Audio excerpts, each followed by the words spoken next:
मला हे देखील सांगितलं पाहिजे की पोलिसांच्या सक्षमीकरणाकरता मोठ्या प्रमाणात पोलीस भरती आपण सुरू केली आणि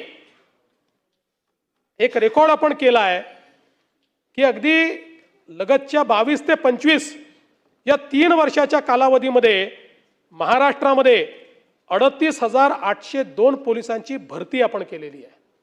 38,802 आणि 13,560 नवीन भरतीचा प्रस्ताव आपण आणलेला आहे। हा रेकॉर्ड आहे। राज्याच्या इतिहासामध्ये एवढी पोलीस भरती यापूर्वी कधीही झालेली नाही। म्हणजे हे जर आपण पूर्ण केलं तर 49,362 पोलिसांची भरती पूर्ण होईल आणि आपण जे नवीन आकृतिबंध वगैरे तयार केलेले आहेत त्यानुसार पोलिसांची संख्या एकदम आपल्याला रीच करता येणार नाही, पण यांनी जवळपास त्याच्या जवळ आपण पोहोचण्याचा प्रयत्न हा या निमित्ताने करणार आहोत, हे देखील मला सांगितलं पाहिजे।